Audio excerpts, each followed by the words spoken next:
Véspera de uma nova briga. E que é assim mesmo que existe o amor. Podemos passar adiante, por favor? O Brasil talvez tenha nesse momento uma perspectiva de falta de esperança política.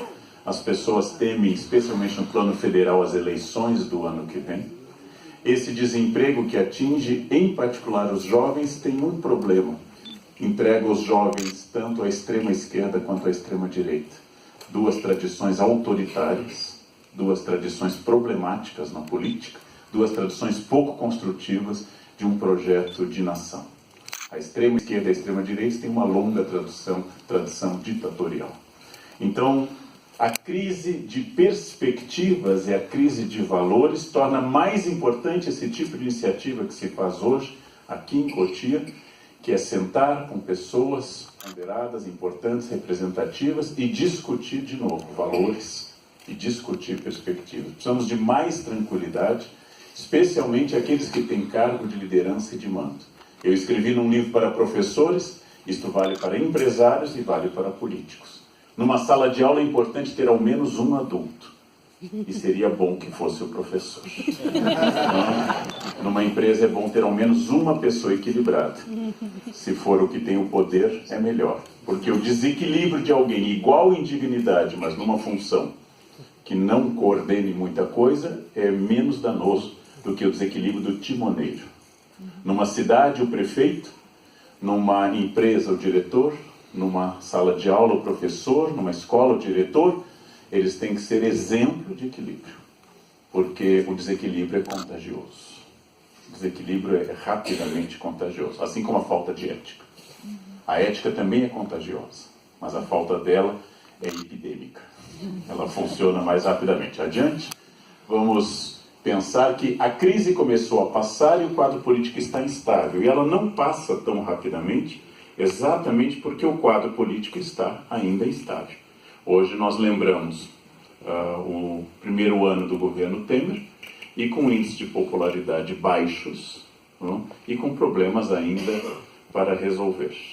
E o ano que vem temos eleições, o que não colabora para a estabilidade política, porque vem o debate, vem toda a questão política, vem promessa e assim por diante. Adiante. Com isso, nós temos diante de nós, pode passar, por favor, um problema em particular. Ele é brasileiro e ele é mundial, falta de liderança.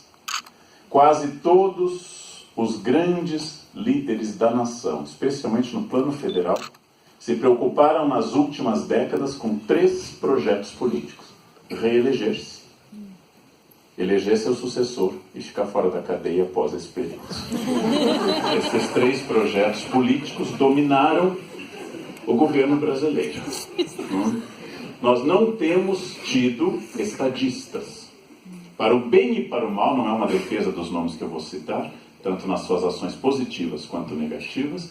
No século passado, nós tivemos, por exemplo, em Juscelino Kubitschek, em Getúlio, e mesmo em iniciativas dos militares, para o bem e para o mal, não é uma defesa desses nomes. Nós tivemos projetos de Brasil para o futuro. Juscelino com a indústria automobilística, com a opção rodoviária, com o abandono da rede ferroviária. E todas as questões que para o bem e para o mal nos marcam até hoje. Getúlio Vargas com a CLT, estamos discutindo em 2017 uma legislação de 1943. Logo, eles pensaram além da morte. Nossos políticos pensam em não morrer na cadeia, o que é uma diferença importante. Adiante.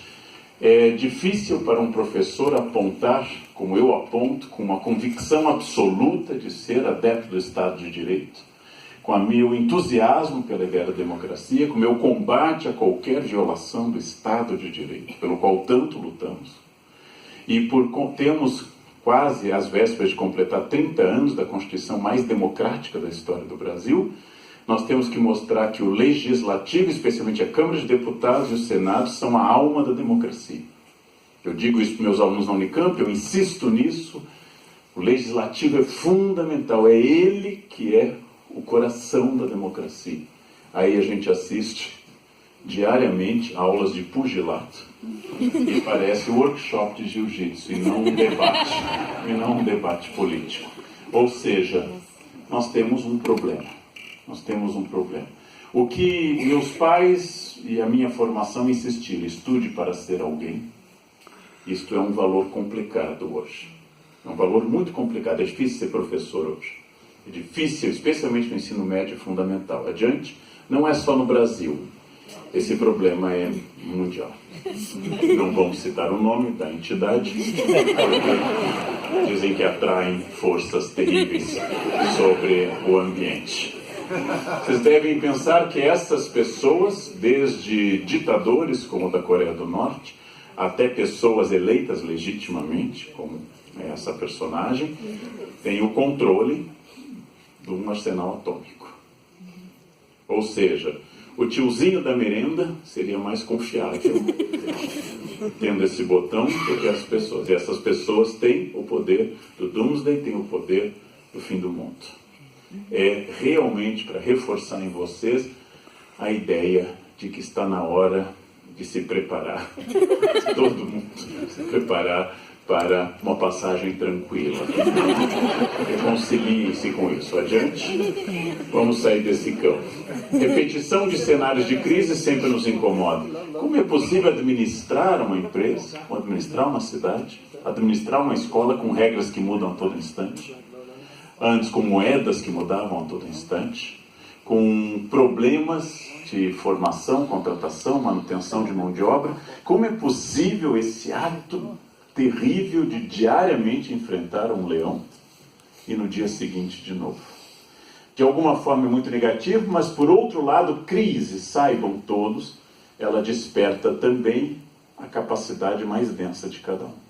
Se não houver crises, nós emburrecemos. A felicidade engorda e emburrece. Quanto mais eu tiver desafios, mais eu enfrento um problema. Dizia um colega meu falecido na Unicamp, Sr. Rubem Alves: ostra feliz não produz pérola. Título de um livro dele.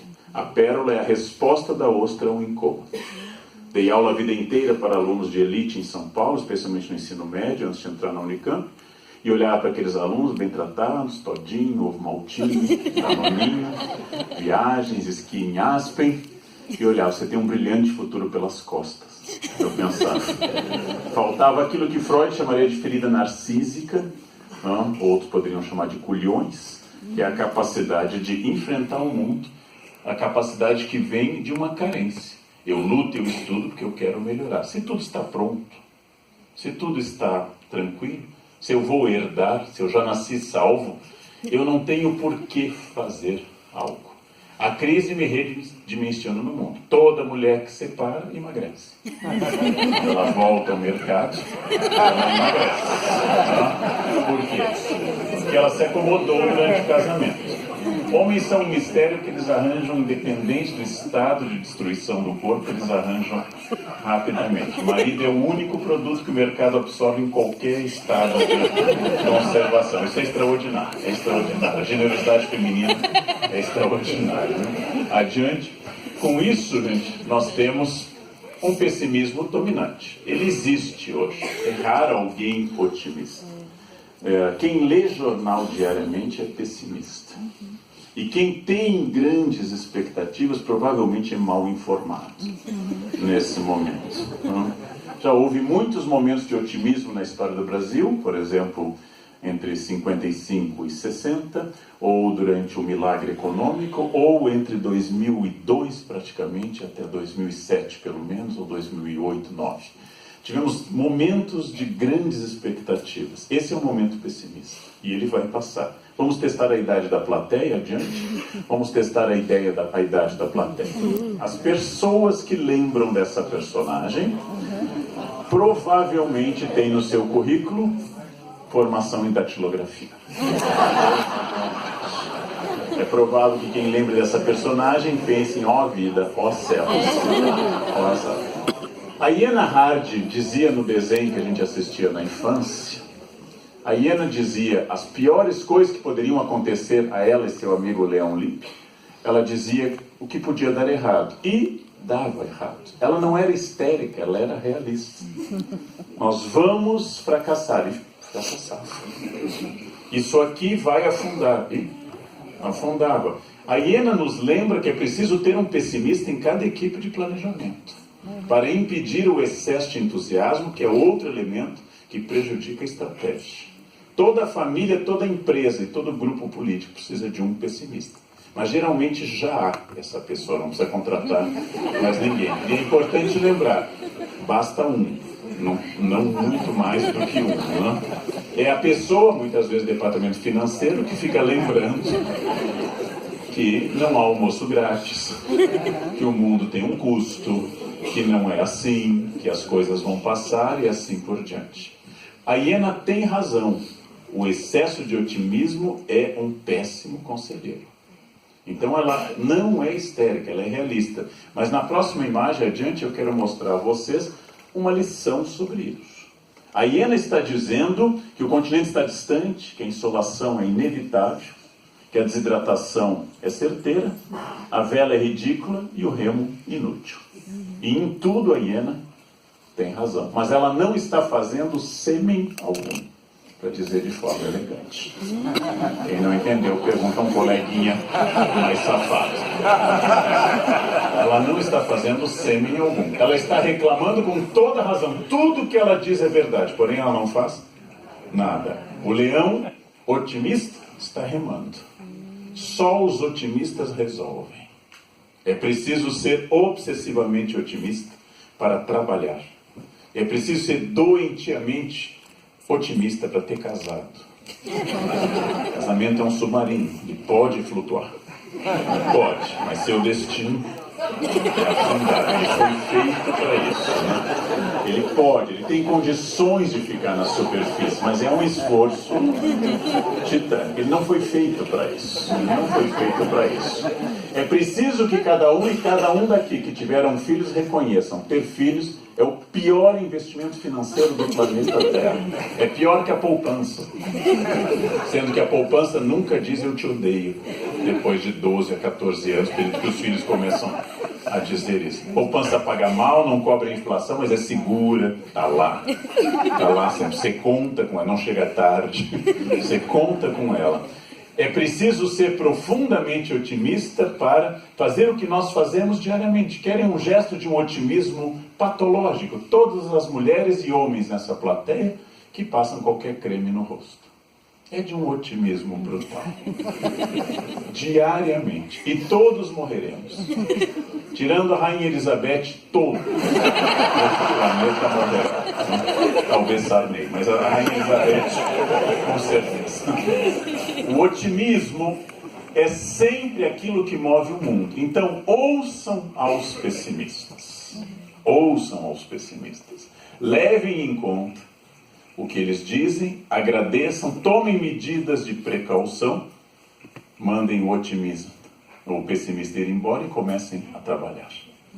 Eu preciso acreditar sistematicamente. Como eu disse ontem a mais de 1000 diretores numa reunião, educação é o campo onde eu não tenho direito de ser pessimista, porque eu lido com crianças e jovens. Se eu sou azedo, esse é um problema meu. Educação é o campo da esperança, do futuro e daquilo que vem.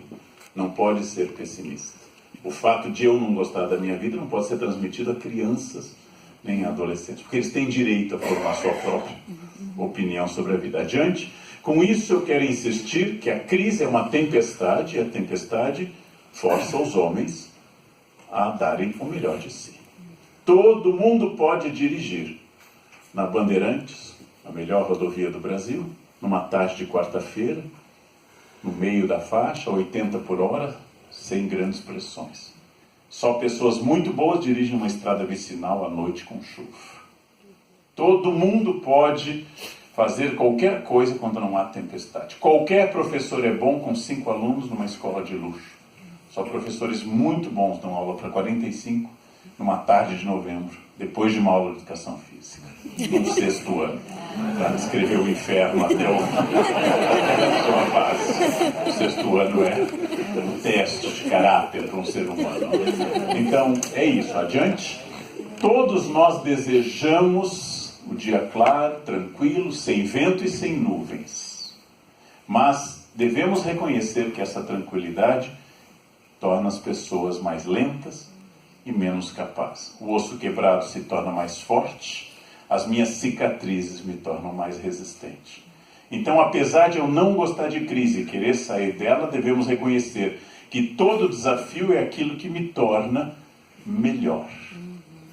Como eu disse, há 30 anos, quando eu cheguei a São Paulo, e eu repito isso, São Paulo não é para amadores. São Paulo não é para quem veio a passeio. São Paulo é uma máquina de moer carne, né? Tanto o Estado, agora com seus 45 milhões de habitantes, quanto a capital, com seus mais de 12 adiante.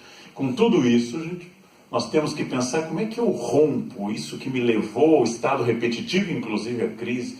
Como é que eu rompo paradigmas? Como eu penso diferente? Adiante. Eu penso diferente no momento que eu entendo que a ação que eu faço hoje produz resultado X. E a repetição dessa ação vai continuar produzindo o resultado X. A água ferve a 100 graus Celsius, ao nível do oceano, independente do número de vezes que eu repita a experiência. Ou seja, para quebrar o paradigma, eu tenho que fazer diferente. Se eu continuo fazendo da forma tradicional, o resultado será necessariamente tradicional. Não é científico fazer a mesma coisa e esperar um resultado distinto. Adiante. Como é que eu faço com isso? O cérebro humano busca repetição. É uma natureza do cérebro humano. O cérebro humano busca o menor gasto de energia possível. Ele é uma máquina inteligente. O menor gasto é a repetição dos gestos. Nós temos uma grande alegria pela rotina. Diria até que nós, homens em particular, tendo controle remoto, TV, sofá e comida, estamos prontos para bodas de ouro. A gente vai bem. Até porque o cérebro masculino tem uma área vazia. O homem pode pensar em nada, a mulher não tem. Ela pensa em tudo ao mesmo tempo, sempre, constantemente, até quando dorme. A mulher pensa sem parar. Homens têm o vazio. Quando vocês nos perguntam o que você está pensando, nada, é verdade. A gente não está pensando em nada. Vazio absoluto. É por isso que a gente pesca, meninas. É por isso que a gente pesca. Pescar é o exercício do nada. Olha para o anzol. Não pega nada o dia inteiro e acha ótimo. É só quem tem uma parte vazia do cérebro que pode fazer isso. O cérebro humano gosta da repetição. Adiante. Ele é feito para repetição. Porém, o mundo é feito pela transformação. Pantarrei, tudo flui, diz o filósofo Heráclito. Nada é igual. As cadeiras inanimadas nas quais as senhoras e os senhores se assentam estarão diferentes ao final desse encontro. Nós estaremos diferentes. O mundo muda constantemente. Não há frase mais inútil do que no meu tempo. O meu tempo é sempre 31 de agosto de 2017, porque eu não estou morando no passado. E o futuro nunca chega. É, como diz Santo Agostinho, um presente contínuo, mas sempre em transformação. Tudo está mudando constantemente. E eu sou obrigado a essa reciclagem. Como eu já citei no início, eu fiz curso de datilografia. Eu fiz uma licenciatura que me ensinou a usar mimeógrafo, retroprojetor. Tudo isso não serve para nada. E diante de mim tem o desafio do cabo USB e HDMI. E eu tenho que ficar metendo, porque eu não sei qual é o buraco. Eu estou metendo e vou tentando com isso. O mundo está em transformação, os valores que me formaram não são mais válidos. As técnicas que me deram são pouco úteis. E o Val Harari, o autor israelense, autor de Homo Deus e Sapiens, livros extraordinários que vendem muito hoje, disse: somos a primeira geração que não sabe sequer o que ensinar aos jovens, porque eu não sei o que será válido daqui a 20, 30 ou 50 anos. Eu, professor nascido no século XX, educando crianças e jovens do 21, que devem ser preparados para o 22, não sei o que eles precisarão daqui para frente. Tudo está em transformação, adiante, tudo é absolutamente rápido e eu tenho que quebrar essa inércia. O que quebra esse princípio newtoniano pelo qual nenhum corpo altera seu estado de movimento ou repouso sem que sobre ele passe a atuar alguma força? Curiosamente, o principal elemento que rompe a inércia é a crise. A crise obriga a repensar. Nós, na infância, tomávamos banhos demoradíssimos, porque a água era infinita. Nenhum de nós imaginava que no Brasil, maior reserva de água doce do planeta, nós teremos problemas. A minha geração foi apresentada à crise hídrica. Eu obrigo a repensar o gasto de água. A gente escovava os dentes com a torneira aberta, lavava a louça com a torneira aberta. Hábitos brasileiros. Nossos filhos já têm consciência ecológica na escola, consciência hídrica. Já são apresentados a um recurso limitado e finito, que é a água doce. Logo, essa inércia foi rompida pela crise. Se eu não tenho opção, eu não tenho liberdade. Eva nunca foi ciumenta com Adão. Ela sabia, era ela ou Chita, não tinha opção, né? No momento que eu tenho opção, entra a liberdade e entra o problema da escolha. Adiante, esse problema da escolha naturalmente me tira da zona de conforto. Essa zona não é tão fácil, não é agradável, não é fácil eu sair da minha zona de conforto. Eu tenho desconforto de toda mudança. Adiante, eu tenho desconforto de toda mudança porque ela me tira do local que eu estou acostumado. Nós não gostamos disso. Nós gostamos do nosso local. Existem hábitos cerebrais. Você passou a dormir de um lado da cama de casal e não sabe por quê.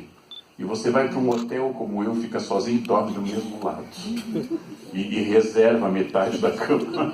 Fica bem encolhidinho do seu lado. A zona de conforto me diz, nem tudo que aqui está bom. Mas eu tenho medo do novo porque ele pode trazer coisas piores.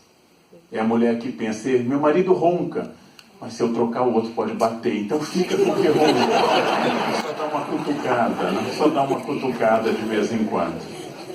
A zona de conforto é algo que me agrada porque nem tudo é bom, mas o bom é inimigo do ótimo. E a zona de conforto me puxa para o bom, para a repetição, para a tradição, para aquilo que eu imagino que tenha que ser. Adiante, com tudo isso eu tenho que pensar que o que me protege, usando a metáfora do embrião da galinha, o que me protege me sufoca.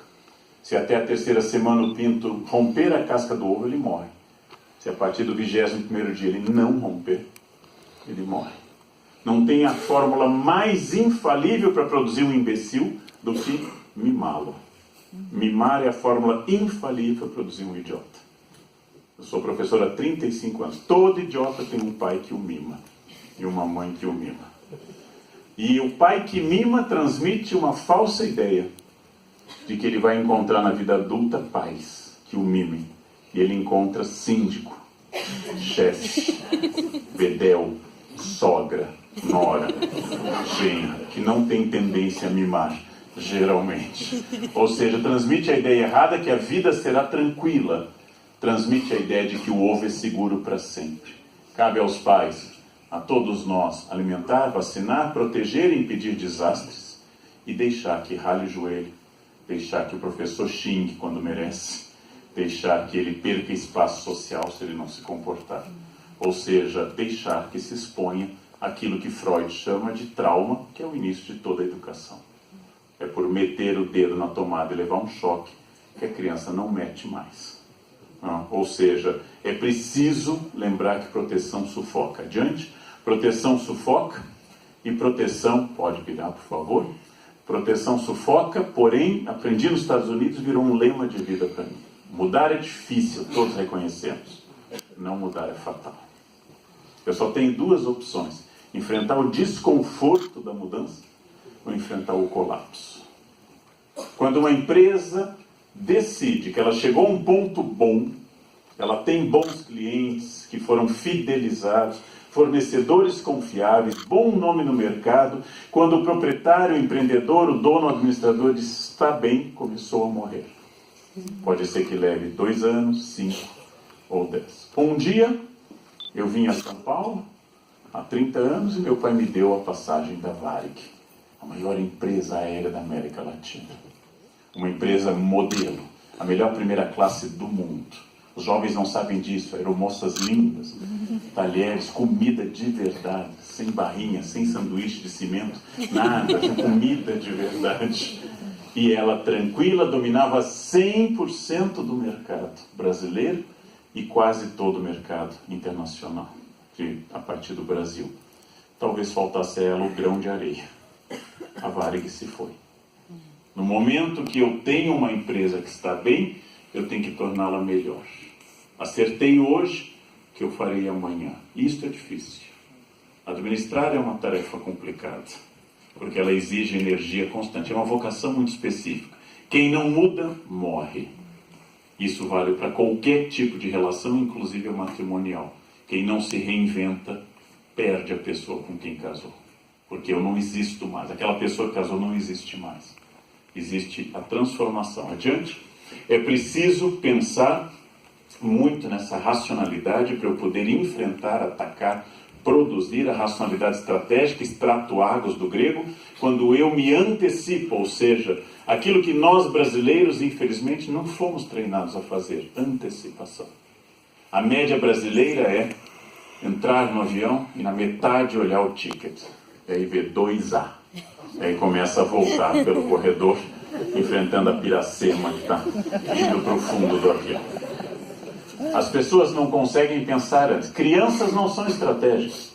Nenhuma criança de 5 anos jamais disse à mãe: mãe, me manda junto um casaquinho caso esfrie hoje na escola. Nenhuma criança jamais pensou isso. Guarda-chuva, casaquinho, papel higiênico, remédio para dor de cabeça, vão surgindo com a idade. Quanto mais velho eu fico, maior a necessaire, maior a bolsa, maior o medo, maior a covardia de enfrentar ambientes. Ora, a estratégia surge da experiência. Nós temos que pensar estrategicamente, antecipar. Temos que pensar adiante do nosso tempo. E às vezes eu tenho conversas nas minhas funções, um motorista da Unicamp vem buscar alguém e chega atrasado, aí me liga, tá, trânsito na entrada de São Paulo. Eu disse, hoje esse trânsito, todos os dias ocorre o mesmo trânsito. Todo dia, professor. Então, todo dia não é mais variável, logo eu tenho que ter uma estratégia para incorporar. Eu tenho ideias brilhantes, né? Você precisa sair mais cedo. Boa ideia, eu tenho coisas revolucionárias na minha cabeça, né? Porque senão amanhã ele vai sair na mesma. Nossa, que trânsito! Que trânsito! Falta de estratégia é a norma de o trabalhador médio brasileiro, todos nós somos reativos. Ou seja, vem alguma coisa e a gente responde. Nós funcionamos reativamente. Então, adiante, racionalidade estratégica é a capacidade de eu pensar, eu quero mudar, eu quero uma coisa nova, eu quero transformar, quero sair da crise, quero algo novo, usando a imagem do pensador de Auguste Rodin, eu preciso algo diferente, preciso sair da minha zona de conforto. Primeiro passo é a consciência. Com a consciência feita, eu passo adiante. Adiante, o que vem depois? A ação. Usando a imagem de Bob Carlyle, escultora norte-americana, que faz esse self-made man que eu adoro, um homem perfectível, ou seja, ainda não realizado, e não perfeito, do latim perfectum, feito até o fim. Um homem perfectível, um homem se fazendo, um homem que não canta a música da Gabriela, eu nasci assim, eu sou sempre assim, eu estou me transformando a todo instante, eu tenho virtudes, e eu tenho defeitos, então agora vem a ação. Como eu vou trabalhar em cima dos meus defeitos? Eu preciso trabalhar em cima dos meus defeitos, meus pontos fracos, e assim por diante. Isso é ação. Pensamento positivo não funciona para mudar algo. Pensamento positivo pode ser o incentivo inicial para a ação. É só a ação que muda. Experimentem enfrentar um problema na prefeitura, numa empresa ou numa escola, fechar os professores ou funcionários numa sala com imagens de gnomos, cristais, luz violeta, coloquem um elefante virado para a porta, coloquem mantras, acendam incenso, todo mundo sente e começa a fazer e esse problema passa. Pensamento positivo não resolve nada. Quem resolve é a ação. O pensamento positivo pode ser a decisão para eu fazer a ação. O que muda é a ação. Pensar positivamente não leva à transformação de nada. Então é a ação que vai transformar. É isso que muda as coisas. Adiante.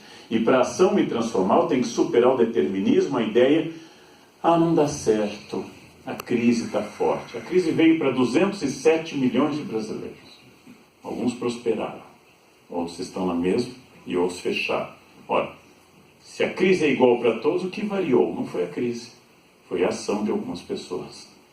Determinismo é quando eu acho que alguém fala bem porque é de gênios. É ar. Que a secretária organizada que é virgem tem toque por organização. Que chefe autoritário, leão. É o cão chupando manga, leão na chefia, né? Mas que homem afetivo, câncer, chora até a inauguração do supermercado. Canceriano é pura emoção. Isso não existe, isso é pensamento mágico, isso é gnomo, isso é duende, isso é unicórnio, isso é senador ético, isso é pensamento mágico. Isso não existe. Tirem isso da cabeça. Tirem essas fantasias da cabeça. Pensamento mágico atrapalha a ação de um protagonista. Outra coisa que atrapalha a vaidade. Sabe o que é vaidade? Quem aqui está sentado pensando, será que ele vai falar do meu signo? Ele ainda não falou do meu signo. Isso também atrapalha bastante. Não existe determinismo. Apesar de eu estudar religiões e frequentar muitos centros religiosos para escrever, uma médium me disse uma vez, professor, em outra vida o senhor usou o cabelo para seduzir pessoas. Está explicado. Está explicado. Vem de outras encarnações. Determinismo, quem acredita em sorte, destino, signo, cristais, aromas. Quem acredita em karma, não, é absolutamente equivocado. As coisas acontecem à medida que eu faço. Não acontecem do jeito que eu quero, mas acontecem na medida que eu faço. Então, superar pensamento mágico. Parem de comer lentilha no ano novo. Parem de imaginar como todo pé rapado que cada grama é 1 milhão. Não tem uma pessoa que esteja no Serasa que não pensa, eu preciso comer lentilha. Lentilha é produto importado, guardem esse dinheiro. Eu reinvisto. Comam se gostarem, não para ter 1 milhão. Parem de usar roupa vermelha no ano novo para ter